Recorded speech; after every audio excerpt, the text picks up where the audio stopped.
một con nào sọc kê đố chỉ con nào tiệt luôn đây chẳng ngày bùng bằng ôn hay nhom cọ bực lớn nhom các bạn đẹp cho mà bé sần đầy cu bé yêu tội tất cả nhom bằng đá rồi tất cả bọn nhom kịch cho chật nhom sần đầy cu bùng bằng ôn sần đầy cu kịch vô tàu vô tàu straw bùng bằng ôn ở đôi straw cho anh bật màn tê cái straw từng bờ ruột kịch vô sần đầy cu đã mà prong mình thu tấu kịch vô sòng dùng hộp bằng đá chẳng này bùng bằng ôn kịch lập nhom lụa đài hay prai prai chẳng bằng đài hay chụp buộc bê bớt càng nghe nhómคือnhóm cọ soi trọp soi chơi cọ vì nhóm mà thường hô thuê rùa chứ bông màu vốn nhóm tay được soi tầm năm soi cọ để nhóm đâm nó nằm tiệt cất soi đuông soi chơi phong đài bê bớt cọ bê được thà nhóm mà thường hô thuê rùa tầm này đầy đó nhóm tay để thuê vậy trung bình tiệt thà kẻ bảo nhóm bê bớt phong đài hay nhóm cho chặt thuê soi ní soi nó bê bớt rồi các thiết bê là bớt nó tiệt thà kẻ bảo nhómคือการเทียดละอนะพวกมังโผล่ให้โดงนี่ยำดำคนเองบานกาให้พวกมังโผล่ดำบานใบชนำกับกาพังได้ให้เตี้ยแกยำเปปรึกคือสระสายพวกมังโผล่โปรยยำโจจัดเตสเพียบโจจัดเตสเพียบโจจัดธรรมจีตพวกมังโผล่คือเตานำเตี้ยแกบยำให้อมระบบเกิดก็จะเจริญพวกมังโผล่จะประเดิมตรุยเลี้ยตึงเสริมโมบิตรุยเลื่อนมันเตียนยำแบะลุมาซาให้โปรยโฮบัดเตือนเตอร์แกกันอ่อยแบะอยู่ตะลุพังได้hay play mạ prang đừng mạ prang đừng mạ prang mạ prang mạ prang đi bùng hàng vốn ở chia sài phong chia sài can dệt bao nhiêu tiện tiện hay mình play nào thì tiệt thằng kẹt bao nhiêu cứ trơn bùng hàng vốn về chơi rục xì pe prek về một pe plum cọ đôi mình dừng nàyคือกัสเทียไปปรึกษาสายยมหมดทอเอาไปกวางปวนบานเคยยมปีกัสเทียเตสเพียไปปรึกพังได้นนจุ่มวินติทเลียจำการบอกแกว่ายมคือมันเนี่ยคือแต่จะเป็นอะไรสมัยเรื่องคล้วนโดยจียมก็โดยเนี้ยคือยมมวลធ្វើការនៅផ្ទះแกยมគឺថ្ងៃអនាគតតមុខខ្ញុំបើថាខ្ញុំឈប់ធ្វើជាមួយកើតខ្ញុំទៅនៅផ្ទះខ្ញុំចង់ធ្វើចំការតូចមួយព្រោះអីខ្ញុំរៀនដឹងពីថៅកែរបស់ខ្ញុំបានច្រើនមែនទែនពួកបងប្អូនហើយចំការកើតគឺសោះស្អាតណាស់ព្រោះអី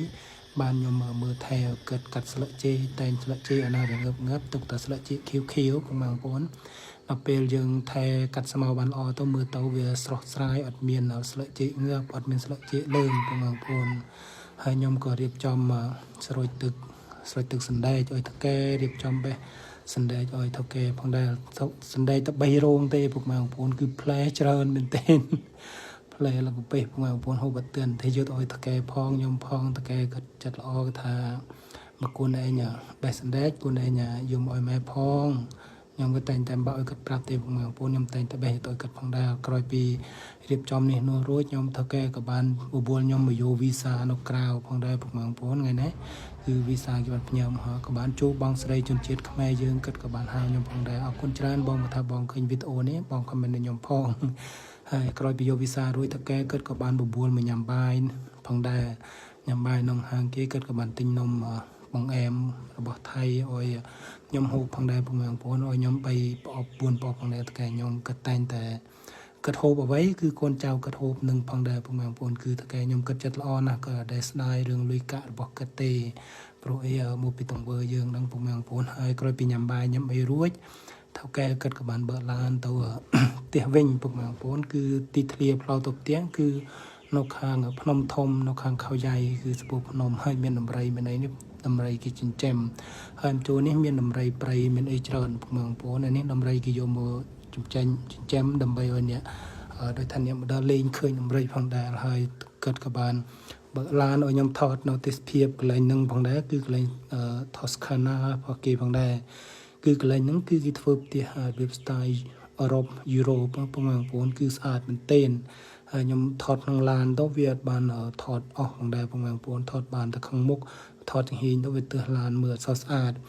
ហើយនៅទីនេះគឺអាកាសធាតុស្រស់ស្រាយមួយឆ្នាំទល់មួយឆ្នាំគឺខ្ញុំចូលចិត្តការរស់នៅទីនេះមែនទែន